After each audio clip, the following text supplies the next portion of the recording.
Saiu ontem a notícia de que, né, o ministro Alexandre de Moraes mandou bloquear a conta bancária da filha do Oswaldo Eustáquio. Agora, a alegação do Alexandre de Moraes é a mais maravilhosa do mundo.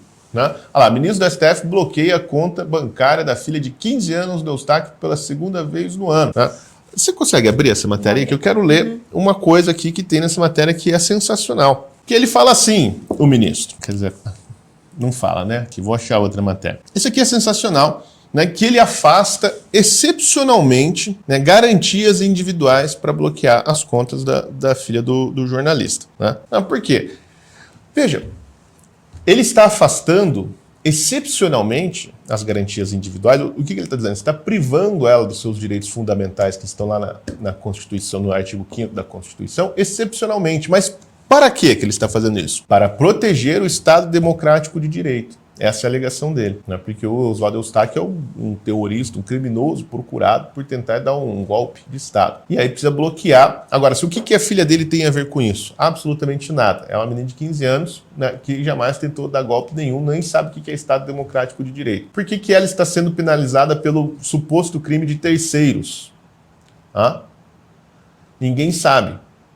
Mas o direito dela a ter uma conta bancária e ter o seu sigilo bancário preservado, etc., está sendo afastado excepcionalmente para quê? Para manter o Estado, assim, para defender o Estado democrático de direito. Esse é o conceito de democracia defensiva, né, que eu já tinha falado aqui, a gente vem falando sobre isso, né, que é o que vai justificar toda a tirania. Né? É a suspensão momentânea, né, que dura para sempre, dos direitos individuais. Mas veja, o que a gente chama de Estado democrático de direito, né? Eu falei disso ontem, aliás, é um conjunto de instituições, leis, né, sistemas de poderes, contrapesos entre poderes, etc. Um complexo aparato, né, jurídico, policial, político, né, social, que existe para um único e exclusivo objetivo: manter as garantias individuais. Todo esse aparelho, na verdade, existe para manter os direitos individuais, para que ninguém possa avançar sobre as liberdades do indivíduo, as liberdades civis, as liberdades políticas, né, as liberdades religiosas. Todo o aparato do Estado democrático de direito existe para que as garantias sejam mantidas. Veja, até os criminosos têm os seus direitos garantidos, seus direitos fundamentais garantidos pelo Estado democrático de direito. Né? Até o sujeito que comete os crimes mais horrorosos, sei lá, a mulher lá do japonês que foi lá, picou ele e comeu com farofa. Né? Até ela tem os seus direitos garantidos. O que ela tem direito, né, a ser presa e ficar sob tutela do Estado sem sofrer nenhum tipo de agressão. Né? Ninguém pode ir lá matá-la enquanto ela estiver sob a tutela do Estado.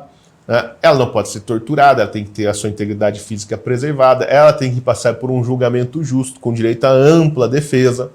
Tá? Aí a pena dela tem que ser proporcional ao crime, tanto que agora ela já está solta, né? E você já viu um meme sensacional dela comendo comida japonesa, dizendo que fazia muito tempo que ela não matava um japa. Né? Eu achei sensacional aquilo. Né? Ela tem direito a tudo isso. Né? Isso são as garantias individuais. E o Estado democrático de direito existe para isso. Veja, até a escória da sociedade, né? Até os criminosos mais detestáveis, né, têm esses direitos. Até o Champinha, né, tinha o direito de ser defendido pela Maria do Rosário. É para isso que existe o Estado Democrático de Direito. O Estado Democrático de Direito não pode suspender as garantias individuais. Porque as garantias individuais são a razão mesmo da existência dessa porcaria que você chama de Estado Democrático de Direito. Tá? Isso é como, durante a eleição, né, que se decidiu suspender momentaneamente o direito da livre expressão e impor a censura prévia, no caso do documentário sobre a facada de Jair Bolsonaro, produzido pela Brasil Paralelo. Tá?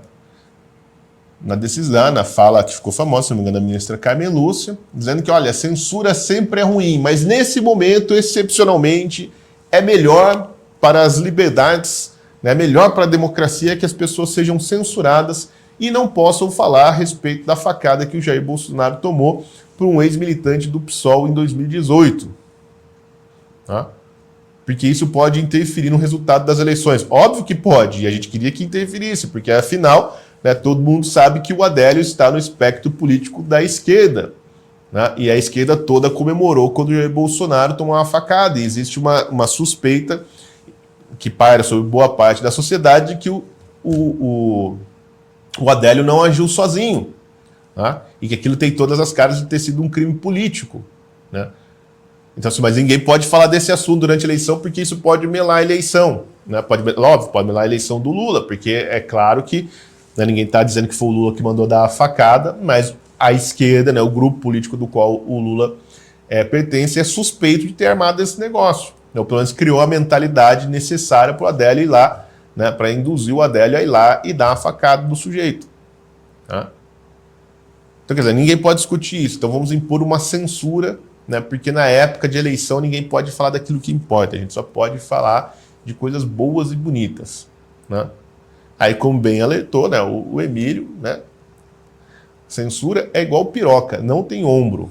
Né? Esse negócio de vamos pôr só a cabecinha não existe, não vai parar aí, tanto que não parou. Né? Fizeram isso, se esqueceram, né, do que fizeram, e a censura continua rolando, agora espalhada por todos os âmbitos da sociedade. A mesma coisa com, né, o afastamento excepcional das garantias individuais. Agora, é impressionante que o sujeito faça isso e ninguém acha estranho. Né? Os juristas não venham se escandalizar com isso. Os outros ministros do STF não achem isso muito estranho, um absurdo, um exagero. Que a PGR não diga nada, né? Que a OAB não diga nada. Né? Todo mundo acha assim que é normal. Né?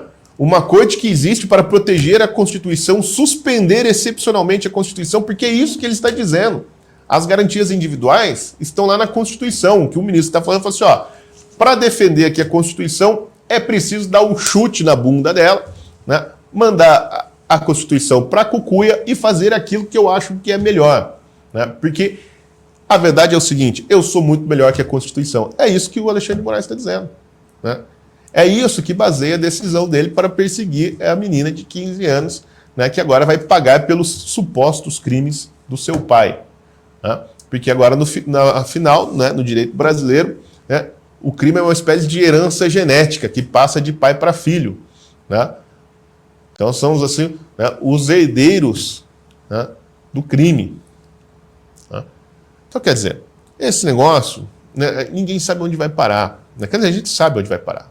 Vai parar, né, numa ditadura pesada que vai prender todo mundo, vai calar todo mundo.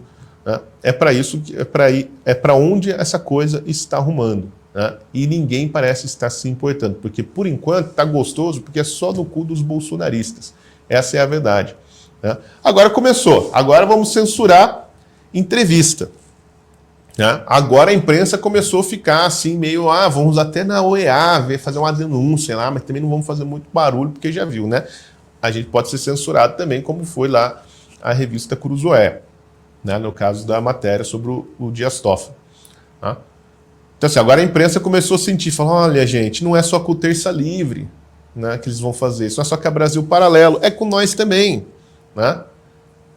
Então, por exemplo, como que a Veja vai poder fazer uma entrevista, como fez, por exemplo, em 1991, né, com o Pedro Collor, né, que foi a entrevista que desencadeou todo o processo de impeachment que derrubou o Collor, quando o Pedro Collor foi lá e falou, né, estava muito puto porque o irmão tinha comido a esposa dele, né, o presidente tinha comido a cunhada, ele estava muito puto por ser o corno da história, foi lá e denunciou, né, as falcatruas entre o Collor e o PC Farias.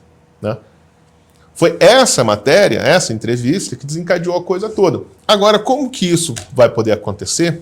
Né? Como que a imprensa brasileira vai poder fazer, né, o seu trabalho de denunciar esse tipo de falcatrua, se agora a imprensa responde por aquilo que dizem os seus entrevistados e as suas fontes? Não é censura prévia. É óbvio que não. Né? Ninguém vai estar dizendo que a matéria não pode ser publicada. Isso não é censura. O nome disso é coação. É diferente. É um outro estágio. Censura tem regras. Né? Na época da censura tinha um censor que ficava sentado lá na porta do jornal, né, lendo as matérias antes de ser publicado. Agora não tem isso. Chama-se coação. Né? Se você publicar aquilo que eu não gosto, você vai em cana. Então, essa é uma censura interna. Você, por cagaço, já nem faz. Né? Então, e isso só tende a piorar. Então, assim, estava gostoso quando era no rabo dos bolsonaristas, né? Da direita, fascista, golpista, taxista, etc. né? Aí ninguém ligava. Agora começou vindo de vocês, né? E se vocês acham que isso vai parar, né? Se vocês acham que o Alexandre é um dos nossos, ele é a muralha da democracia, vocês estão muito enganados, porque certamente no projeto de poder do Alexandre de Moraes não está incluída a imprensa, né? Só a imprensa serviçal, né? A imprensa que ela vai ficar caladinha chamando o Alexandre de muralha da democracia, colocar ele na capa da revista e fica lá puxando o saco dele. Mas, bom, isso aí não é mais jornalismo, né, meu filho? Aí vocês podem, né, pedir demissão, comprar um carrinho de sorvete e ir vender sorvete, né, ali na farm de Amoedo, que é onde vocês gostam de ficar o dia inteiro, não é verdade? Então, é melhor fazer isso do que fingir que está fazendo jornalismo. Enquanto não vem uma nova pandemia e impede de vender também esse sorvete na praia. Né? Pois é, né? E isso sem contar que não dá nem para vender sorvete mais, porque também o imposto tá foda, também, né? Se for... Bom, Bom. Não vai dar nem para vender brusinha da Shein.